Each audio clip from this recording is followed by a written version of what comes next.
Com a chegada do tempo seco e do frio, as crises alérgicas tornam-se mais frequentes, causadas principalmente pela poeira e por mudanças na temperatura. Esse ambiente é ideal para que pessoas com doenças mais graves, como asma e rinite, venham a desenvolver viroses, gripes e resfriados. De acordo com dados do Centro de Orientação em Rinite Alérgica do Hospital das Clínicas da Universidade de São Paulo, 1 em cada 7 pessoas, entre adultos e crianças, convive com essa doença considerada crônica e que normalmente surge na infância ou na juventude. E para falar mais sobre as causas das alergias e como se prevenir delas, o Plano Aberto recebe aqui no estúdio o pneumologista e professor da UFOP, Paulo César Corrêa. Professor, muito obrigada por aceitar nosso convite. Um prazer. Primeiro, a gente queria saber por que esse tempo seco é mais favorável às doenças alérgicas, gripes, resfriados? Primeiramente, né, o nosso nariz tem a função de ser um grande filtro. Ele aquece e umidifica o ar. Se o tempo está mais seco, a função do nosso nariz de umidificação fica mais prejudicada. Então é importante, nesse tempo mais seco, que a gente também faça uma hidratação oral melhor. E não esquecer também da hidratação do nariz. Nós sabemos que nessa época, né, é uma época de transição, né, entre o verão e o inverno, a população de ácaros triplica. Então é muito importante, nessa época do ano, um controle ambiental adequado. O que a gente chama de controle ambiental adequado? Se você tem criança, por exemplo, não deixa o quarto do seu filho ficar cheio daqueles bichinhos de pelúcia maravilhosos da Disney, mas aquilo tudo junta muita poeira. E para as mães, a gente fala sempre assim, em vez de usar produtos de limpeza, a limpeza deve ser feita assim, o quarto mais clean possível, os bichinhos de pelúcia nessa época dentro do armário e limpeza do chão com pano úmido. E essas doenças alérgicas, elas são genéticas ou elas são adquiridas, professor?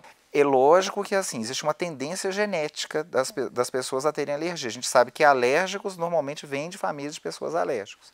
Mas ele tem que entrar em contato com essas substâncias que provocam a alergia e serem sensibilizadas. E a gente sabe, né, que uma vez tenham desenvolvido uma doença alérgica, né, ela geralmente facilita para você ter outra doença alérgica. Por exemplo, quem já tem rinite alérgica tem mais chance de desenvolver asma. Quem já tem asma tem mais chance também de ter rinite alérgica, por exemplo. Professor, você citou várias medidas para evitar essas crises alérgicas, mas elas têm cura ou as pessoas vão ter que conviver com elas para o resto da vida e só amenizar nesse período? Então, alergia é uma coisa que a gente fala assim que tem controle. Uma vez você tendo desenvolvido o quadro alérgico, a fundamental orientação é o que a gente chama de controle ambiental. Agora, é lógico que tem várias coisas que, dependendo do caso, podem ser avaliadas a nível individual. Por exemplo, os alergistas têm trabalho, pode-se fazer uns testes, que chamam de teste da picadura, onde você identifica quais são as substâncias que a paciente tem alergia.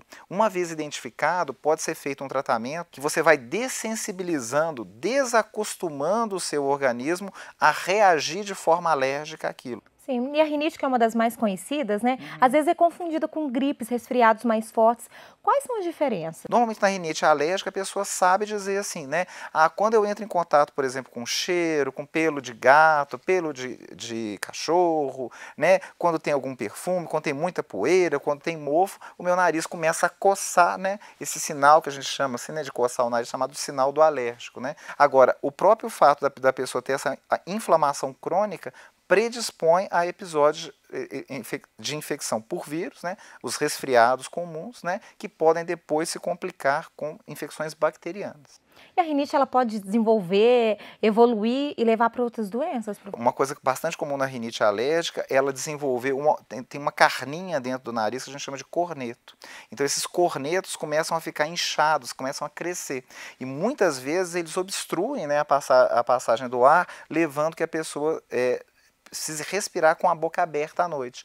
Então é muito característica, né, principalmente em crianças, né, essa respiração ruidosa, né, a criança fica sempre com a boca aberta e sempre saindo um catarrinho do nariz. Tem um grupo de pacientes que tem sintomas contínuos durante o ano, a gente chama de rinite alérgica perene, e um grupo de pacientes que tem sintomas só ocasionalmente. A população um pouco mais fácil, né, só um período do ano eles passam mal. As pessoas então que têm doenças alérgicas precisam se cuidar durante o ano inteiro, então, né? Não é só nesse período. Né? Procurar orientação, não só procurar orientação, né, Érica, mas seguir, né? Professor, muito obrigado pelas informações, pelos esclarecimentos aqui no Plano. Um prazer.